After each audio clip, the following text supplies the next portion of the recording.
Good morning, dear student. Today's our topic sale of surplus farm products. ठीक है, यानी कि जो हमारे एग्रीकल्चर में जो फार्म प्रोडक्ट्स उत्पादित होता है उसको जो प्लस होता है उसको हम क्या करेंगे, मार्केट में सेल करते हैं. जैसे suppose that the farmers have produced wheat. ठीक है, यानी किसी किसान ने वीट का प्रोड्यूस किया देयर लैंड्स अपनी ज़मीन पे using the 3 factors of production. ठीक है, यानी कि जो फैक्टर ऑफ प्रोडक्शन के 3 फार्मेट है, उन 3 फार्मेट्स में उन्होंने वीट को उत्पादित किया. The wheat is harvested, wheat की कटाई हो गई, प्रोडक्शन इज कंप्लीट. यानी कि जैसे किसी फसल की कटाई हो जाती है तो प्रोडक्शन क्या होता है, कंप्लीट हो जाता है. What do the farmers do with the wheat. यानी अब यहाँ पे क्वेश्चन ये उठता है कि फार्मर्स वीट का क्या कर सकते हैं, क्या करते हैं. दे retain A part of wheat for the families consumption. ठीक है, यानी वो कुछ पार्ट अपने कंजप्शन के लिए रख लेते हैं एंड सेल सरप्लस वीट, और जो सरप्लस होता है वो वीट को सेल कर देते हैं. जैसे आप लोगों के घर में अभी गेहूँ पैदा हुआ होगा तो जो पेरेंट्स क्या करते हैं, कुछ वीट्स अपने पास स्टोर कर लेते हैं और बाकी मार्केट में सेल कर देते हैं. Small farmers like Savita and Govind sons have little surplus wheat because their total production is small. यानी कि सविता और गोविंद के साथ क्या हुआ, इनका जो प्रोडक्शन था ये कम हुआ and from this substantial share is keeped for their own family needs. यानी इनको बेचने की ज़रूरत नहीं पड़ी because there are small farmer and small wheat. So इसलिए medium and large farmers who supply wheat to market. ठीक है, इसलिए कौन से लोग मार्केट में सप्लाई करते हैं, मीडियम और लार्ज फार्मर. यानी कि जो बड़े किसान होते हैं और जो मध्यम वर्गीय किसान होते हैं वही वीट की मार्केट में सप्लाई करते हैं. बाकी जो छोटे स्मॉल फार्मर होते हैं वो वीट उनके खाने भर के लिए ही पैदा होता है. अब इनको ले जाने की क्या साधन थे, वीट को बुलॉक कार्ट. ठीक है, market is carrying loads of wheat, यानी बुलॉक कार्ट से जाता था. The traders at the market buy wheat and sell it for the shopkeepers. ठीक है, यानी जो व्यापारी लोग थे वो बाजार में गेहूँ खरीदते थे और छोटे दुकानदारों को ये बेचते थे इन टाउन एंड सिटीज़. यानी कि जो लोकल हमारे देहात में गाँव होते हैं और शहर में, तो शहर में यहाँ पे हम सेल करते हैं कोई भी क्रॉप्स होगी. अब देखिए Tejpal Singh the large farmer. Tejpal Singh क्या है, लार्ज फार्मर है.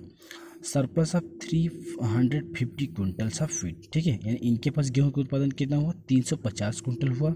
ऑल हेजलैंड, इनकी अपने सभी ज़मीन पर. तो 350 कुंटल ये थोड़ी खाएंगे, तो इनके पास सरप्लस हो गया, इसलिए इनको क्या करना पड़ेगा, मार्केट में इसको सेल करना पड़ेगा. तो ही सेल, इन्होंने बेच दिया कहाँ पे, वीट को Raiganj market and as good earnings. Raiganj के मार्केट में बेच करके इन्होंने अच्छी इनकम प्राप्त की. अब देखिए what does Tejpal Singh do with his earning. अब इस अर्निंग का तेजपाल क्या करेंगे, तो पहले तो लास्ट ईयर में इन्होंने जितना इन्वेस्ट किया उसको निकालेंगे.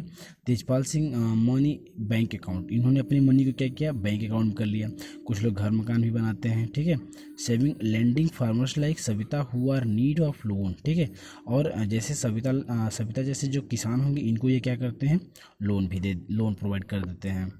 ही also is saving to arrange the working capital for farming. ठीक है, नेक्स्ट सीजन, और बाकी जो पैसा बचता है वो नेक्स्ट सीजन के लिए अपना रख लेते हैं.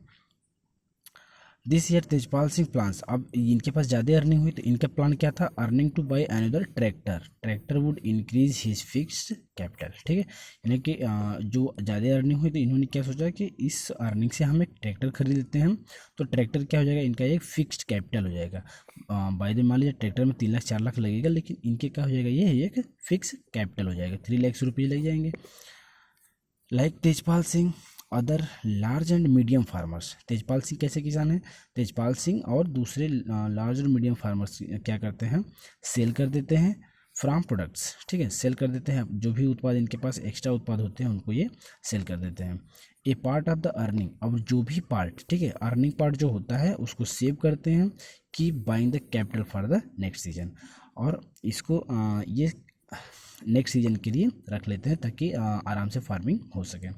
दस इस प्रकार they are able to arrange capital for farming their saving. यानी इनकी सेविंग से, ठीक है, इनकी सेविंग से क्या होता है, फार्मिंग आसान हो जाती है. Some farmers might also use saving to buy cattle. Some farmers यानी कुछ किसान क्या करते हैं, कैटल पशु खरीद लेते हैं, कुछ किसान ट्रक्स खरीद लेते हैं, सेटअप शॉप दुकानदार वगैरह दुकान वगैरह खरीद लेते हैं या दुकान को ओपन कर लेते हैं। तो इस तरह से हम फार्मिंग के तहत जो हमारे पास सरप्लस ग्रेन्स होते हैं, सरप्लस अनाज होते हैं, उनको हम मार्केट में सेल करते हैं। इसके अलावा देखिए कुछ नॉन फार्म एक्टिविटीज़ है पालमपुर में। तो नॉन फार्म एक्टिविटीज़ के तहत क्या है, ओनली 25%, ठीक है, मात्र 25% people working in Palampur are engage activities other than agriculture. यानी कि पालमपुर में सिर्फ 25% लोग ही ऐसे हैं जो एग्रीकल्चर के अलावा दूसरी एक्टिविटीज़ पर ध्यान देते हैं। जैसे डेयरी हो गया, तो अदर कॉमन एक्टिविटी, डेयरी मतलब दूध से जुड़े कारोबार, ठीक है, दूध से जुड़े कारोबार। तो दूध से जुड़ा कारोबार ऐसा ये डेली बेसिस पे काम होता है, ठीक है, दूध से जुड़े जो कारोबार होते हैं ये डेली बेसिस पे काम होता है। तो डेली बेसिस पे जब ये काम करेंगे हम डेयरी का, तो वहाँ पे हम एग्रीकल्चर नहीं कर पाते हैं। तो dairy is a common activities in many families in Palampur. यानी कि पालमपुर क्षेत्र में डेयरी जो है ये कॉमन एक्टिविटीज़ है, कई परिवार इसको करते हैं। पीपुल फीड देयर बुफेलोज, लोग अपने पास भैंस रखते हैं। Various kind grass, jowar and bajra दो ड्यूरिंग रेनी सीजन, और रेनी सीजन में ज्वार बाजरा, ठीक है, इनकी खेती की जाती है ताकि भैंस को चारा मिल सके। The milk is sold in Raiganj, दूध को कहाँ बेचा जा रहा है, रायगंज में बेचा जा रहा है। The nearby large village, जो एक बड़ा गांव है। Two traders from Shahpur town have set up collection some chilling centres at Raiganj from the milk. यानी कि दो विक्रेता ऐसे हैं जो शाहगढ़ में अपना एक सेटअप किए हैं, मतलब एक संस्था ओपन किए हैं जहाँ पे दूध इकट्ठा किया जाता है। Transported far away towns and cities, और वहाँ से ट्रांसपोर्टिंग कहाँ की जाती है, दूर के गाँव और शहरों में ट्रांसपोर्टिंग की जाती है, ठीक है। तो इस तरह से हमारा नॉन फार्म एक्टिविटीज़ में हमने डेयरी देखा। नेक्स्ट है आपका an example of small scale manufacturing इन पालमपुर। अब देखिए स्मॉल मैन्युफैक्चरिंग यानी कि कुछ चीज़ें पालमपुर में बनाई भी जा रही हैं, जैसे गांव देहात में मोमबत्ती, अगरबत्ती, ठीक है, माचिस, ये सारी चीज़ें बनाई जाती हैं। तो यहाँ पर भी कुछ ऐसी चीज़ें हैं जो यहाँ के लोग बनाते हैं। जैसे देखिए लेस देन 50 पीपल और इंगेज मैन्युफैक्चरिंग इन पालमपुर, यानी 50 से कम लोग, ठीक है, लेस देन 50 से कम लोग पालमपुर में मैन्युफैक्चरिंग सेक्टर से जुड़े हुए हैं। Unlike the manufacturing that takes place big factories in towns and cities, ठीक है, मैन्युफैक्चरिंग इन Palampur involves very simple production method. देखिए कौन सा मेथड है यहाँ पर,